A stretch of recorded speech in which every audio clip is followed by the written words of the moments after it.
நான் தன்னந்தனியாளு நீயால நம்ம பாரு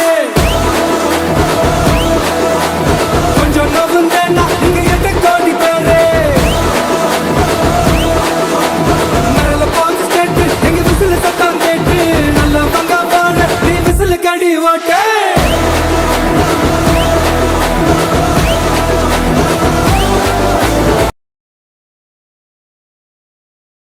ஹலோ ஃப்ரெண்ட்ஸ், இந்த வீடியோவில் நம்ம தமிழ் டப்பிங்ல ஒரு டிசாஸ்டர் ஆக்ஷன் காமெடி படமாக வெளியான எண்ட் ஆஃப் த வேர்ல்ட் படம் எப்படி இருக்குன்னு தான் பார்க்க போறோம். இந்த படத்துடைய கதை என்னன்னு பார்த்துடலாம். படத்துடைய ஹீரோ ஒரு கிராஜுவேட். அவர் ஒரு இன்ஜினியரிங் வேலை செய்யறதுக்கு பதிலாக ஒரு வீடியோ ஸ்டோர்ல டிசாஸ்டர் மூவிஸ் பார்த்துட்டு அதை வச்சு அது மூலமா கான்ஸ்பிரசி தியரி ஒன்று உருவாக்கிட்டு இருக்காரு. இந்த மூவி நாலேஜ்லாம் வச்சு ஒண்ணுமே லைஃப்ல பண்ண முடியாது அப்படிங்கிற மாதிரி அவர் சார்ந்தவங்க சொன்னாலுமே அவருக்கு இயல்பா வர ஒரு விஷயத்த அவரால் மாத்திக்க முடியாம போகுது. ஒரு கட்டத்துல நிஜமாவே ஊருக்குள்ள பாத்தீங்கன்னா ஒரு சோலார் ஃபிளேர் மூலமா பேரழிவு நடக்க இருக்கு. அப்ப தன்னுடைய டிசாஸ்டர் மூவி நாலேஜை வச்சு ஹீரோ டீம் உலகத்தை அழிவுல இருந்து காப்பாத்துறதுக்காக எந்த மாதிரியான விஷயங்கள்லாம் செஞ்சாங்க அப்படின்றத இந்த படத்துடைய கதையே. ப்ரூஸ் வில்லிஸ் நடிச்ச ஆர்மகெடன் அப்படின்ற தரமான ஒரு டிசாஸ்டர் படத்தை நீங்க ஆல்ரெடி பார்த்திருப்பீங்க. அந்த படத்தை லோ பட்ஜெட்ல எடுத்தா எப்படி இருக்குமோ அந்த மாதிரி தான் இந்த படம் இருக்கும். படத்துடைய ஃபர்ஸ்ட் ஆஃப் பாத்தீங்கன்னா ஆவரேஜா ஒரு மைல்டு என்டர்டைன்மெண்டா இருந்துச்சு. பட் லோ பட்ஜெட்ல ஒரு லார்ஜ் ஸ்கேல் மூவி எடுக்கும் போது அந்த செகண்ட் ஆஃப் பாத்தீங்கன்னா பெருசா ஒர்க் அவுட் ஆகல. அந்த கியூரியாசிட்டி அப்படின்றது டைல்யூட் ஆயிடுச்சு. இந்த படமே பாத்தீங்கன்னா காமெடி கலந்து சொல்ல வந்து ட்ரை பண்ணிருக்காங்க. ஆனா காமெடி பெருசா ஒர்க் அவுட் ஆகல அப்படின்றதா உண்மை. படத்தில் நடிச்ச எல்லாருமே ஒரு ஆவரேஜான பெர்ஃபார்மன்ஸ் தான் கொடுத்திருக்காங்க. டெக்னிக்கலி இது ஒரு டீசென்டான ஒரு படம் தான். படத்துடைய பேசிங் ஆவரேஜா இருக்கும். மொத்தத்துல இது ஒரு பிளே ஆவரேஜ் மூவியா வந்திருக்கு. படத்துல அலர்கானட்ல இந்த படத்தை நீங்க ஃபேமிலியோட பார்க்கலாம். எண்ட் ஆஃப் த வேர்ல்ட் படத்துக்கு எங்களோட ரேட்டிங் 4 out of 10.